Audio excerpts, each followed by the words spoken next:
तो मध्य प्रदेश के गलियारों में ये एक खबर चल रही है, सूत्रों के द्वारा ये पता चल रहा है कि मध्य प्रदेश एई की वैकेंसीज या आप देख सकते हो दिसंबर माह टोटल कितने सर 150 क्वेश्चन देखने को मिले। 150 क्वेश्चन, एक क्वेश्चन हुआ कितना 3 मार्क्स का, तो 150 into 3 तो 450 मार्क्स का आपको पेपर लिखने को और अच्छे से मैं आपको रिपोर्ट कर दूंगा। नेक्स्ट पोर्शन आता है पार्ट बी। पार्ट बी में क्या है सर?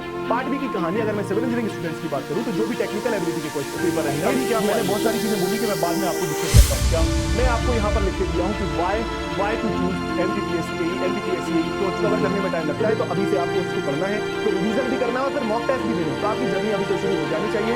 नेक्स्ट ईयर बहुत सारे एई के पेपर आ रहे हैं, भले अगर Madhya Pradesh state engineering services MPPSC एई मध्य प्रदेश में रहने वाले इंजीनियर्स के मन में दौड़ता हुआ एक शानदार सपना और दूसरे राज्यों के स्टूडेंट्स के लिए जो इंजीनियर हैं उनके लिए एक बहुत बड़ी अपॉर्चुनिटी। मध्य प्रदेश में लास्ट टाइम एमपीपीएससी एई की जो परीक्षा थी वो 2022 में हुई थी। 2022 का नोटिफिकेशन था, 2023 में वो परीक्षा कंडक्ट कराई गई। 2020, 21 और 22 में लगातार ये परीक्षा हुई है। उसके बाद इस पेपर को अभी समय हो गया है। तो मध्य प्रदेश के गलियारों में ये एक खबर चल रही है, सूत्रों के द्वारा ये पता चल रहा है कि मध्य प्रदेश एई की वैकेंसीज या आप देख सकते हो दिसंबर माह में या फिर उसके आगे आप ये वैकेंसी देखने को मिल सकती हैं एमपीपीएससी एई 2025 की।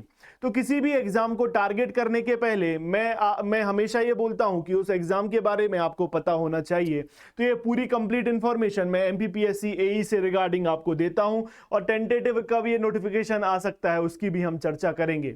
तो मैं ये सारी जो बातें हैं एक किस ऑथेंटिकेशन से बोल सकता हूं, तो मैं आपको बोलूं कि मैंने खुद ये एग्जाम 2020, 21, 22 में क्लियर किया है। मैं इस एग्जाम में मैंने ये जो अनुभव लिया है उसको मैं साझा आपके साथ करना चाहता हूं। सबसे पहले मैं अगर आपको बोलूं एमपीपीएससी एई का ये नोटिफिकेशन आता है, हर साल ऐसे नोटिफिकेशन आता है। लास्ट टाइम जब नोटिफिकेशन आया था तो ये देखने को मिला, इसमें देखने को मिला कि अगर मैं लोक निर्माण विभाग, पंचायत एवं राज्य ग्रामीण विकास विभाग, जल संसाधन विभाग, लोक स्वास्थ्य यांत्रिकी विभाग, नगरीय विकास एवं आवास विभाग, इसमें ये सारी वैकेंसीज देखने को मिली थी। क्लियर है? ऐसे विभागों में वैकेंसीज आई थी। ये एक नोटिफिकेशन आपके पास आता है। हर एक नोटिफिकेशन में उसकी क्या रिक्वायरमेंट है ये पता चलती। तो वैसे ही एमपीपीएससी एई में क्या उस एग्जाम की रिक्वायरमेंट्स है ये बताई जाती हैं। तो मैं किसी एक विभाग की रिक्वायरमेंट आपको बता देता हूं, बाकी आपको पीडीएफ तो मिल जाएगी टेलीग्राम चैनल पे। मैं अगर आपको बोलूं इसका पद कौन सा होता है, सहायक यंत्री का पद, असिस्टेंट इंजीनियर का पद होता है, असिस्टेंट इंजीनियर का ये पद होता है। आप जनरली क्या बोलोगे? एसडीओ सब डिविजनल ऑफिसर आप इसमें बनते हैं। क्लियर है? एसडीओ की एक गजेटेड पोस्ट आपको मिलती है। अगर मैं विभाग का नाम बताऊं, यहां पर मैं लोक निर्माण विभाग पीडब्ल्यूडी जो भी आपका मध्य प्रदेश का डिपार्टमेंट है उसकी बात कर रहा हूं। और यहां पर क्या अनिवार्य शैक्षणिक अर्हता होती है, क्या आपको चाहिए है? तो आप सिविल इंजीनियरिंग की डिग्री होनी चाहिए किसी भी एक महाविद्यालय में, ये लिखा हुआ है। डिप्लोमा वाले बच्चे इसमें अलाउड नहीं होते क्योंकि असिस्टेंट इंजीनियर की ये पोस्ट होती है। तो ये हो गया। आप क्या करोगे इसमें? लोक निर्माण विभाग के अंतर्गत सड़क, पुल, भवन निर्माण, साधारण रूपांकन आदि, मतलब ये सारे जो सड़क बनते हैं, भवन निर्माण होता है, ये सब देखा जाता है। श्रेणी तथा वेतनमान, ये भी जानकारी आपको होनी चाहिए क्योंकि यही तो सबसे बड़ा मोटिवेशन है, पैसा तो कमाना है। तो 15,600 से 39,100 की ग्रेड पे है और प्लस 5400 ग्रेड पे इसमें जुड़ता है। ठीक है? तो लगभग जो मेरे मित्र अभी काम कर रहे हैं उनके अकाउंट में 75 से 77,000 अकाउंट में क्रेडिट होता है। ये अमाउंट है, बाकी पर्क्स हर जगह के अलग अलग होते हैं। क्लियर? तो ये मैं बता रहा हूं आपको लोक निर्माण विभाग का। और जल संसाधन विभाग डब्ल्यूआरडी डिपार्टमेंट होता है, पीएचई डिपार्टमेंट भी होता है। ये सारी चीजें मैं आपको पीडीएफ दे दूंगा, एक बार आप जरूर पढ़ लेना। जो भी आपका डिपार्टमेंट अच्छा आपको लगता है उसके बारे में जरूर जानकारी लो। तो ये डब्ल्यूआरडी का लिखा हुआ है, यस सर, डब्ल्यूआरडी हो गया, पीएचई हो गया। ठीक है? जो पब्लिक हेल्थ इंजीनियरिंग है इसके बारे में भी लिखा हुआ है। उसके बाद आपका यहाँ यूएडीए, आप नगरीय विकास जो अर्बन डेवलपमेंट है, जैसा आरईएस डिपार्टमेंट में होता है ग्रामीण यांत्रिकी सेवा, ऐसे ही शहर में होता है। ये देखो लोक निर्माण विभाग, ये सारी चीजें आपको मैंने लिख के दे दी हैं। क्लियर है? ये सब चीजें आपको पता होना चाहिए। नोटिफिकेशन में ये सारी चीजें आती हैं, ये हमें पता चल गया, एक जनरल जानकारी है। अब इसके आगे हम बढ़ते हैं, कैसा एग्जाम पैटर्न होता है। तो किसी भी एग्जाम को देने से पहले हमें ये पता होना चाहिए कि जो एग्जाम हम टारगेट कर रहे हैं उसमें कैसे सवाल पूछे जाते हैं, क्या एग्जाम पैटर्न है। तो बहुत आसान ये है, बहुत आसान। क्यों? अगर आपको बोलूं 2 पार्ट में पेपर होगा, एक ही पेपर होगा जिसके 2 पार्ट होते हैं, ठीक है। तो आप बोलोगे सर मध्य प्रदेश का राष्ट्रीय एवं अंतरराष्ट्रीय स्तर का सामान्य ज्ञान, मध्य प्रदेश का सामान्य ज्ञान, कंप्यूटर का आधारभूत ज्ञान, ये लिखा हुआ आता है ऑफिशियल नोटिफिकेशन में। इसके 50 सवाल होंगे, हर सवाल 3 नंबर का होगा। तो आप जब 3 नंबर से मल्टीप्लाई कर दोगे तो आप 150 क्वेश्चन 150 मार्क्स का पेपर हो जाएगा खंड आ। मतलब क्या, पार्ट ए में नॉन टेक्निकल पोर्शन पूछा जाता है। उसके बाद अगर मैं पार्ट बी की बात करूं तो जो भी आपकी टेक्निकल एबिलिटी है, जो भी आपकी इंजीनियरिंग होगा, सिविल इंजीनियरिंग वालों का वो पोर्शन, मैकेनिकल के लिए अलग, इलेक्ट्रिकल के लिए अलग, डिफरेंट ब्रांचेस के लिए डिफरेंट आपका पूछा जाता है। एग्रीकल्चर इंजीनियरिंग भी इसमें इंक्लूड होता है। तो 100 क्वेश्चन आपको पूछे जाएंगे आपके रिस्पेक्टेड ब्रांच से, 3 नंबर का एक सवाल, 300 मार्क्स का ये हो गया। तो टोटल अगर किया जाए तो 450 मार्क्स का आपका एक दिन में 3 घंटे का पेपर होगा। 3 घंटे के पेपर में 450 मार्क्स का आपको पेपर करना है। उसके बाद आपको 50 नंबर का इंटरव्यू देखने को मिलता है। 50 नंबर का साक्षात्कार इंटरव्यू होता है। जो बच्चे इसमें क्वालिफाई कर जाते हैं, कैसे सिलेक्शन प्रोसेस होगी वो भी मैं आपको आगे बताऊंगा। तो टोटल 500 मार्क्स का ये पेपर है, बहुत अच्छा एग्जाम होता है। क्लियर, ये तो एग्जाम पैटर्न के बारे में मैंने आपको बता दिया। इसका भी आप अभी स्क्रीनशॉट ले लो, बाकी पीडीएफ तो मैं टेलीग्राम में डाल ही दूंगा, ठीक है। तो बोल रहा है कि और आगे बताइए इसमें। तो मैंने आपको बोला कि टोटल कितने सर 150 क्वेश्चन देखने को मिले। 150 क्वेश्चन, एक क्वेश्चन हुआ कितना 3 मार्क का, तो 150 इंटू 3 तो 450 मार्क्स का आपको पेपर देखने को मिलता है। ओके, नेगेटिव मार्किंग होती है क्या? यस सर, नेगेटिव मार्किंग अगर मैं बोलूं तो अगर आप सही करते हो तो एक क्वेश्चन पे 3 नंबर मिलेगा, और अगर आप नेगेटिव करते हो तो एक क्वेश्चन 1/3 ऑफ मार्क्स कट जाएगा। एक क्वेश्चन नेगेटिव तो 1/3 कट गया। 3 नंबर का एक क्वेश्चन था तो 1/3 कटा तो 1 नंबर आपका कट जाएगा, तो 1 मार्क नेगेटिव। तो आप बोलोगे सर 1 मार्क नेगेटिव हो जाएगा एक क्वेश्चन पर, ठीक है, नेगेटिव हो जाएगा। ओके, तो नेगेटिव मार्किंग इसमें होती है। उसके बाद मोड ऑफ एग्जाम कौन सा होगा, कैसे ये एग्जाम होता है? आप बोलोगे ऑफलाइन है या ऑनलाइन, तो ये कंफ्यूजन नहीं रहना चाहिए। जो बच्चे पहली बार अटेम्प्ट कर रहे हैं वो ऑफलाइन होता है ये एग्जाम। ऑफलाइन आपके पास पेपर आएगा, वो आपको करना होगा 3 घंटे में। जनरली 12 से 3 का एग्जाम देखने को मिला है अभी तक जो शिफ्ट हुई है। 2020 से पहले प्री और मेंस के फॉर्म में एग्जाम होता था, उसके बाद बहुत आसान आपके लिए कर दिया गया है ये एग्जाम का पैटर्न। तो 12 से 3 घंटे का एग्जाम आपको देना है। क्लियर। इसके बाद बात करूं तो कौन सी लैंग्वेज में एग्जाम होगा, तो जैसे कि मैंने आपको बताया एक पेपर मिलेगा, उसमें 2 भाग होंगे, पार्ट ए और पार्ट बी, खंड आ और खंड बा। तो पहला जो पार्ट रहेगा उसमें आपको हिंदी और इंग्लिश देखने को मिलेगा। पार्ट ए में क्या है, पार्ट बी में क्या है, आगे हम देख लेंगे। जो पार्ट ए होगा उसमें हिंदी इंग्लिश दोनों में लिखा हुआ होगा, जो कि आपका जनरल नॉलेज जीएस वगैरह का पोर्शन है। बाकी जो टेक्निकल एबिलिटी वाला पेपर होगा उसमें आपको इंग्लिश ओनली लैंग्वेज मिलेगी, उसी में आपको पेपर देना होगा। अब बात आती है सर सिलेक्शन प्रोसीजर क्या है। तो इसका सिलेक्शन प्रोसीजर सिंपल सा है कि आपको एक एग्जाम देना है जो कि 3 घंटे का होगा। एक पेपर आप क्वालिफाई करो, 450 नंबर का पेपर है। लगभग आपको जो जनरल का अगर मैं कट ऑफ बताऊं तो जनरल वाले स्टूडेंट को लगभग आपके लिए कितना 320 समथिंग, 320, अगर पोस्ट पे भी डिपेंड करता है, 300 से ऊपर मार्क्स आपको चाहिए रहेंगे। क्लियर है। जो भी नंबर ऑफ वैकेंसीज रहेंगी उससे 3 से 4 गुना बच्चे या तो सेम नंबर वाले या उससे ऊपर, मतलब सेम नंबर वाले बच्चे भी तो होते हैं, तो उसमें लिखा हुआ होता है 3 गुना बच्चे हम साक्षात्कार के लिए बुलाएंगे। लेकिन 3 से 4 गुना इसलिए मैं बोल रहा हूं क्योंकि पता चला ऐसे कई बच्चे हैं जिनके मार्क्स 310 आ रखे हैं, तो उन बच्चों को भी काउंट कर लिया जाता है। तो 3 से 4 गुना बच्चे बुला लिए जाते हैं इंटरव्यू के लिए। इंटरव्यू 50 मार्क का होता है। दोनों का जब सम करोगे उससे जो कट ऑफ बनेगा उसको आपको क्लियर करने पर ही आपको एक पद आवंटित किया जाएगा। इसमें सारा सबको एक ही पद एसडीओ का पद मिलता है। इसमें ऐसा नहीं है जैसे सिविल सर्विसेज में नहीं होता कि जो टॉप रैंक है उसको कुछ और पद मिलेगा, नीचे वाले को कुछ और पद मिलेगा। विभाग इसमें डिवाइड कर दिए जाएंगे लेकिन पद का नाम एसडीओ असिस्टेंट इंजीनियर ही होगा। तो ये बहुत अच्छी चीज इसमें होती है। तो ये सिलेक्शन प्रोसेस मैंने आपको सारी लिख दी। 2 स्टेज की सिलेक्शन प्रोसेस है, स्टेज 1 और स्टेज 2। डॉक्यूमेंट का वेरिफिकेशन आपको कब कराना है, जब आपका कॉल आ जाता है इंटरव्यू का। तो जब आप इंटरव्यू देने जाते हो तो उस समय इंटरव्यू के पहले आपको डॉक्यूमेंट का वेरिफिकेशन कराना होता है। क्लियर है ये बात। तो ये सारी चीजें आपको बता दी मैंने। अब मेन बात आ जाती है कि सर सिलेबस क्या है। मेन चीज तो यही है ना कि सिलेबस क्या है।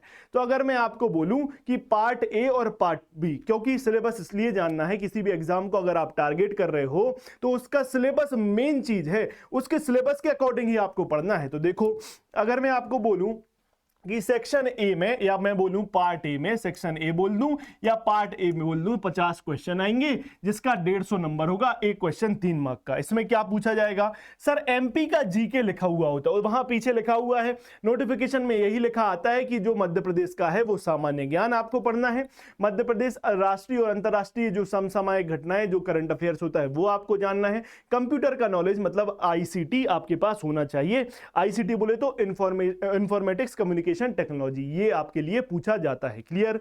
तो ये आपका सिलेबस हो गया। इसके अंदर क्या सिलेबस बनाएंगे वो मैं आपको दिखा दूंगा। पार्ट बी जो उसी पेपर में रहता है, उसमें टेक्निकल एबिलिटी, जो भी civil engineering, mechanical, electrical, agricultural जो भी इंजीनियरिंग है उसका सेपरेट जो ब्रांच का बच्चा होगा वो ब्रांच का बच्चे को वो वाला पेपर मिलता है। क्लियर है ये बात? अब हम सिलेबस में अंदर जाते हैं। अगर मैं बात करूं किसकी, ये जो वो हिंदी में लिखा हुआ था नोटिफिकेशन, अंग्रेजी वाले बच्चों को ये मैंने लिख के दे दिया, ये पूछा जाएगा पार्ट ए और पार्ट बी में। क्लियर है? अभी देखो, अगर मैं बात करूं कि भाग ए, पार्ट ए में आपको मध्य प्रदेश का जो एमपी जीके वगैरह वगैरह लिखा हुआ है उसको मैं डिकोड कर देता हूं। देखो, अगर मैं बोलूं मध्य प्रदेश, भारत और विश्व का सामान्य ज्ञान, जिसमें कि आपको मध्य प्रदेश का इतिहास, संस्कृति और साहित्य, ये हो गया आपका पहला पोर्शन है, ये आपको पढ़ना है। मध्य प्रदेश, भारत और विश्व का सामान्य ज्ञान लिखा हुआ है, उसको डिकोड कर रहा हूं। तो इतिहास, संस्कृति और साहित्य, इसमें क्या लिखा है सर, मध्य प्रदेश की ऐतिहासिक घटनाएं एवं प्रमुख राज्य वंशों का महत्व, ये सारे पॉइंट्स आपके पास है। एक एक पॉइंट अगर मैं पढ़ता हूं बहुत टाइम लगेगा, इसलिए आपको मैं पीडीएफ दे दूंगा, आप जरूर देख लेना। तो ये हो गया फॉर एग्जाम्पल क्या, इंग्लिश वाले बच्चों के लिए ये लिख के दिया मैंने, history, culture and literature of Madhya Pradesh. तो history and art and culture का पोर्शन पूछा जाता है, इसी का ट्रांसलेशन जो का तो मैंने इंग्लिश में आपको लिख के दे दिया है। ये सारी चीजें आपको मिल जाएंगी। दूसरा पोर्शन आता है ज्योग्राफी का। अगर मैं दूसरा पोर्शन की बात करूं, दूसरा पोर्शन भूगोल का है, ये सारी चीजें पूछी जाती हैं। ये वन हो गया, पर्वत हो गया, जलवायु, ये सारी चीजें आपसे पूछी जाती हैं। इंग्लिश वाले बच्चों के लिए ये मैंने पूरी ज्योग्राफी का सिलेबस लिख के दे दिया है, आप इसको भी देख सकते हो। क्लियर? पीडीएफ आप जरूर टेलीग्राम से डाउनलोड कर लेना। क्लियर? इसके बाद आता है पॉलिटी, तीसरा पोर्शन होता है सर पॉलिटी एंड इकोनॉमी का। पॉलिटी और इकोनॉमी साथ में दिया गया है, ये वाला पोर्शन आपको पूछा जाता है। क्लियर? इंग्लिश में ये वाला सिलेबस है, आपको लिख के दे दिया। मैं साइड इसलिए हो जा रहा हूं, जो भी अभी स्क्रीनशॉट लेना चाहें वो ले सकते हैं। नेक्स्ट, अब बात करता हूं करंट अफेयर्स। ये आता है समसामयिक घटनाएं मतलब करंट अफेयर्स। तो करंट अफेयर्स क्या क्या पूछा जाता है, तो महत्वपूर्ण समकालीन घटनाएं, ये वर्ल्ड का भी हो सकता है, इंडिया का भी हो सकता है। राज्य एवं देश के प्रसिद्ध खेल प्रतियोगी पुरस्कारों एवं खेल संस्थाओं के बारे में पूछा जाएगा। मध्य प्रदेश राज्य की कल्याणकारी योजनाओं के बारे में इंपॉर्टेंट बन जाता है, ये आपसे इंटरव्यू में भी इससे सवाल कई बार पूछे जाते हैं। ठीक है? प्रसिद्ध व्यक्तित्व और स्थान, इससे भी इंटरव्यू में सवाल बनते हैं। ये घटनाएं आपको पता होनी चाहिए। तो आपको करंट अफेयर के बारे में लिख के दिया, international, national and Madhya Pradesh का करंट अफेयर, ये सारे पॉइंट्स है। क्लियर है? नाउ अगर मैं बोलूं दूसरा पोर्शन आता है आईसीटी का, नेक्स्ट पोर्शन आता है आईसीटी का। तो ये कितना, कौन सा हो गया ये था थर्ड, ये हो गया आपका फोर्थ, ये हो गया फोर्थ, और ये फिफ्थ पोर्शन आया आपके पास आईसीटी का। तो ये सूचना एवं संचार प्रौद्योगिकी, ये सारे सब्जेक्ट्स आपको पढ़ने होते हैं। तो information and communication technology, electronics, robotics, E government, internet and social networking, उसके बाद ई कॉमर्स, ये सारे सब्जेक्ट्स इसमें पढ़ने होते हैं, ये टॉपिक्स हैं, ये क्लियर करने होते हैं। तो ये हो गया आपका पूरा एमपी जीके का या सामान्य ज्ञान वाला पोर्शन। ये सारी कहाँ से पढ़नी है चीजें सर, सिंपल सी कहानी, मैं हमेशा बोलता हूँ, हमेशा यही बोलता हूँ कि जितना एक किताब को बार बार पढ़ोगे तो आपको कहानी समझ में आएगी। तो जो बच्चे अभी तैयारी शुरू करना चाहते हैं, जो अभी या फिर एक दो बार एग्जाम दे भी चुके हैं, तो जो पार्ट ए वाला पोर्शन है, पार्ट ए वाला अगर मैं पोर्शन की बात करूं, तो ये जो एमपी जीके का जो पोर्शन आता है ना, एमपी जीके का पोर्शन, इसके लिए दो किताबें बहुत मैं जो प्रेफर करता हूं, बार बार उससे सवाल देखने को मिले हैं। एक किताब है परीक्षा धाम, जो आपके उसमें चलती है, आपके राज्य में ये वाली किताब बहुत फेमस है, परीक्षा धाम की ये किताब, नया वॉल्यूम जरूर लें। और पुणेकर की जो किताब है, पुणेकर की किताब आप जरूर लें। पुणेकर में आप परीक्षा धाम से आप पढ़े, पुणेकर से आप क्वेश्चन वाली किताब लें, और क्वेश्चन को जब आप सॉल्व करोगे, क्वेश्चन को सॉल्व करोगे, उसके नीचे जो डिस्क्रिप्शन दिया रहता है उसको जरूर पढ़े। बस ये दो किताब बार बार पढ़ना है। और जो प्रीवियस ईयर पेपर आ चुके हैं, पीवाईपी की बात करूं, उनके क्वेश्चंस जरूर आपको देखना है। क्लियर है? तो आपको ये किताब, यहां से आपका काम आसानी से हो जाएगा। जो 50 क्वेश्चन 150 नंबर का वो होता है। क्लियर? बहुत इंपॉर्टेंट रोल प्ले करता है वो। और उसमें भी करीब करीब शायद शायद तक कितना 40% मार्क्स लाना होता है। पार्ट ए को भी आपको कम से कम 40% इसमें मार्क्स लाना होता है, ये भी प्रोविजन दिया होगा। नोटिफिकेशन जब आएगा उसको और अच्छे से मैं आपको डिकोड कर दूंगा। नेक्स्ट पोर्शन आता है पार्ट बी। पार्ट बी में क्या है सर? पार्ट बी की कहानी, अगर मैं सिविल इंजीनियरिंग स्टूडेंट्स की बात करूं तो जो भी टेक्निकल एबिलिटी के पेपर रहेंगे वो आएंगे। टोटल 10 टॉपिक उसमें लिखा हुआ होता है। 10 टॉपिक कौन कौन से होते हैं वो मैंने आपको लिख के दे दिए। स्ट्रक्चरल एनालिसिस, टॉस जो आपका सब्जेक्ट आप पढ़ते हो वो। अब इसमें पूरा नहीं पढ़ना है सिलेबस, इसलिए मैं बोलता हूं बहुत इंपॉर्टेंट है, क्योंकि जो जो लिखा होगा सिलेबस में वही टॉपिक आपको पढ़ के जाना है, नहीं तो ऐसे तो बहुत सारा आपको पढ़ना पड़ जाएगा। स्टील स्ट्रक्चर हो गया, reinforce concrete and design RCC हो गया, फिर construction planning and management CPM part. CPM part बहुत कम जगह पूछा जाता है लेकिन यहां पर बहुत इंपॉर्टेंट रोल प्ले करेगा मध्य प्रदेश एमपीपीएससी एई में। उसके बाद बात करता हूं environmental engineering, water resource engineering में इरिगेशन और हाइड्रोलॉजी दोनों पोर्शन। फिर फ्लूइड मैकेनिक्स में आपको ओसीएफ और फ्लूइड मैकेनिक्स बस पढ़ना है, यहां पर हाइड्रोलिक मशीन का पोर्शन नहीं पूछा जाता है, ये इंपॉर्टेंट बात है, इसलिए मैं बोलता हूं सिलेबस ध्यान से पढ़ो। रेलवे इंजीनियरिंग एक पोर्शन है, उसके भी टॉपिक्स बता दूंगा मैं आपको। हाईवे, एयरपोर्ट और ब्रिज, ये पूरा ट्रांसपोर्टेशन कवर कर लिया। हाईवे, रेलवे, एयरपोर्ट और ब्रिज पूरा, टनल वगैरह नहीं लिखा है इसमें। Now geotechnical engineering, geotechnical engineering में फाउंडेशन और सॉइल मैकेनिक्स दोनों को आपको पढ़ना है। टोटल 10 टॉपिक हैं, क्लियर है।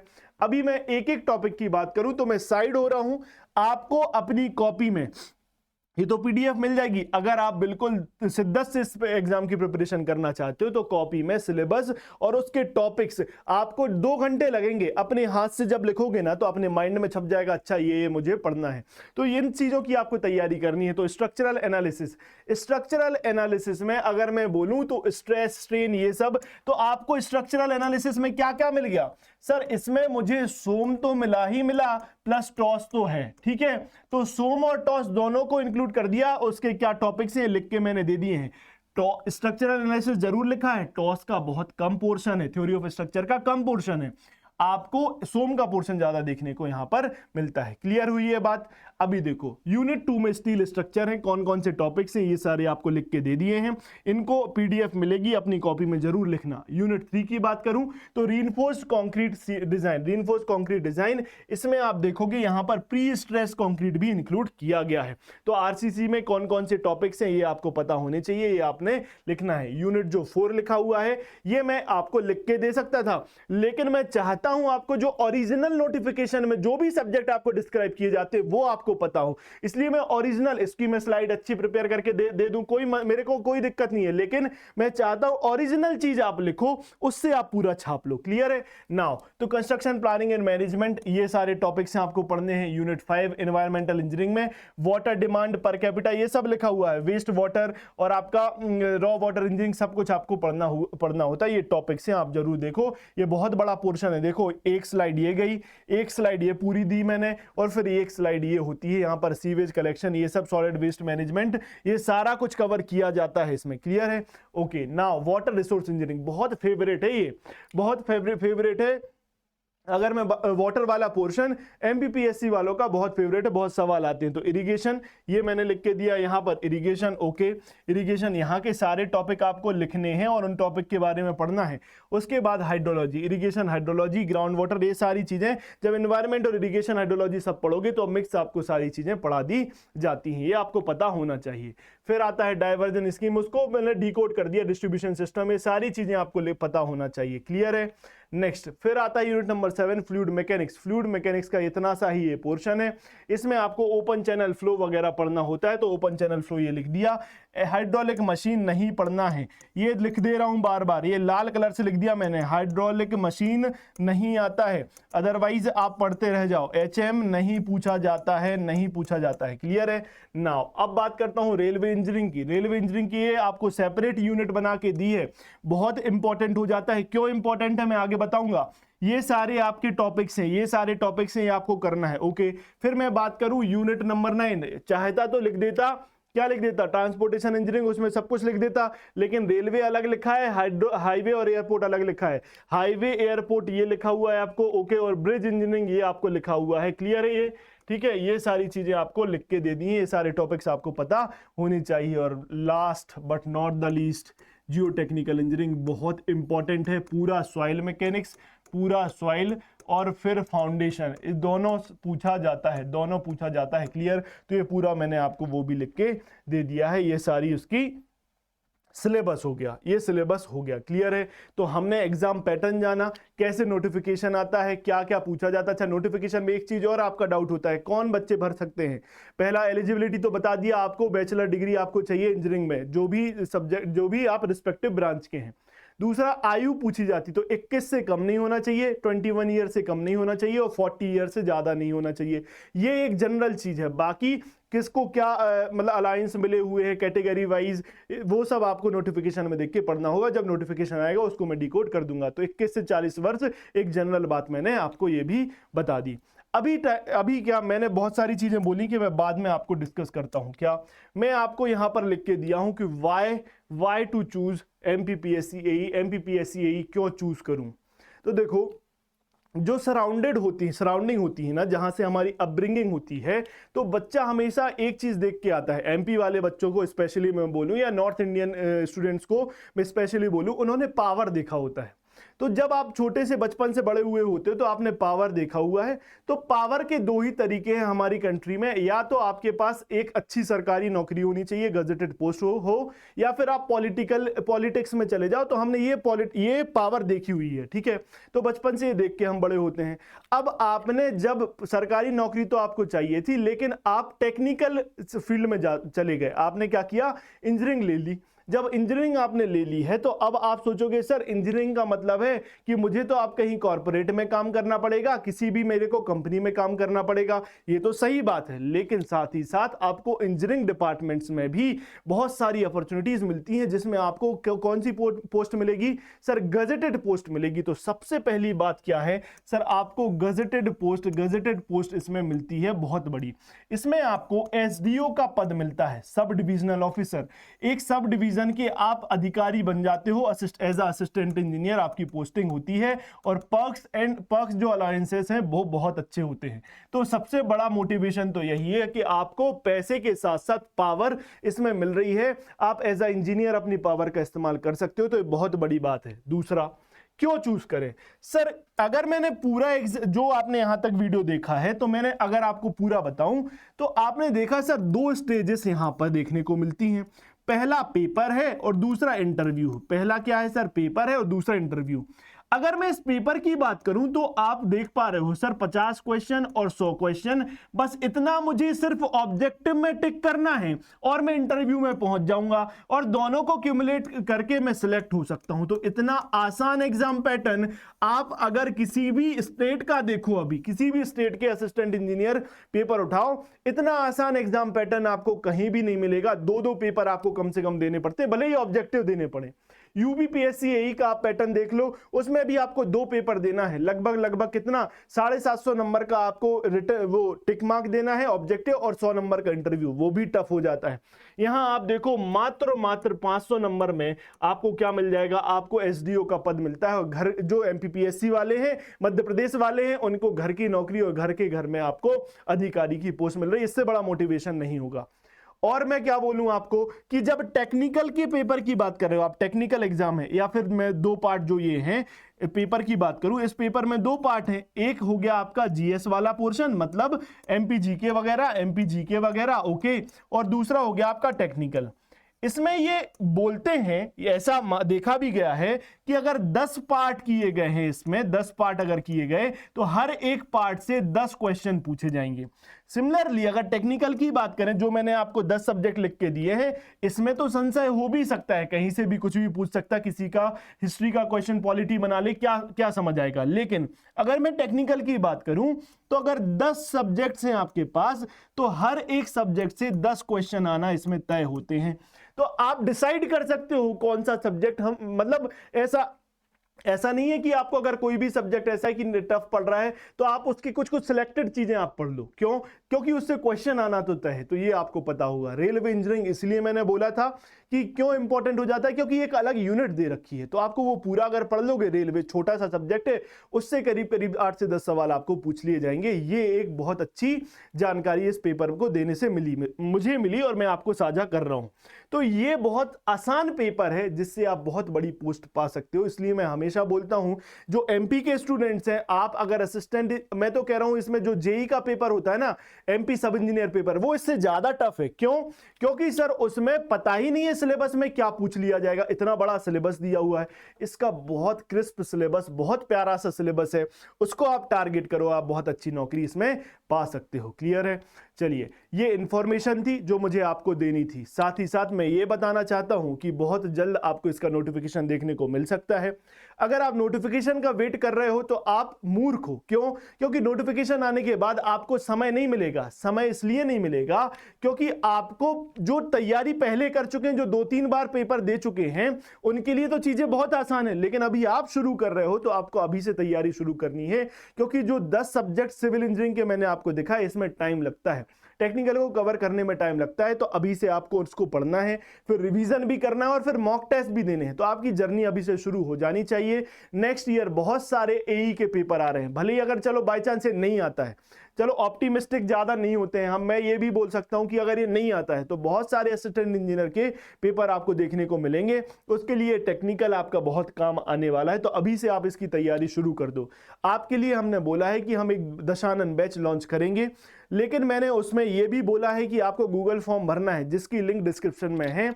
जितने नंबर ऑफ फॉर्म्स आप भर पाओगे उतने ज्यादा मैं आप जल्दी से जल्दी मैं आपको वो वाला बैच लॉन्च करा पाऊंगा। क्यों? क्योंकि जब तक आप नंबर ऑफ फॉर्म्स नहीं भरोगे, आप सपोर्ट नहीं करोगे, तो हमें भी मैनेजमेंट से प्रेशर रहता है कि बच्चे नहीं है तो मैं किसको पढ़ाऊंगा। तो आपको भरना है, वो गूगल फॉर्म भरना है। मैं डिस्क्रिप्शन में आपको लिंक जरूर दे दूंगा। वीडियो अच्छा लगा, ये इंफॉर्मेशन आपके उपयोग की है तो जरूर इसको लाइक किया करें। कमेंट्स में जरूर बताएं आपको कैसे टॉपिक्स से आगे हमें बढ़ना है। यूट्यूब की जर्नी हमारी चलती रहेगी, कौन से टॉपिक्स हमसे पढ़ने हैं, इनमें से कौन सा सब्जेक्ट आप पढ़ना भी चाहते हो वो सब्जेक्ट बता दो। इनमें से कोई एक सब्जेक्ट मैं आपको यूट्यूब पर जरूर पढ़ाऊंगा, नोटिफिकेशन अगर आ जाता है तो। ठीक है? और मैं आपको बताता हूं एमपी जीके का भी पोर्शन मैं आपको कवर करने की कोशिश करूंगा अगर इसमें नोटिफिकेशन आता है तो। ठीक है? जरूर कमेंट करके बताओ कौन से टॉपिक्स पढ़ने हैं और वीडियो कैसा लगा। लाइक जरूर करें, चैनल को सब्सक्राइब करें। ऐसे इंफॉर्मेटिव वीडियोस के साथ आगे जरूर मिलेंगे। Thank you everyone.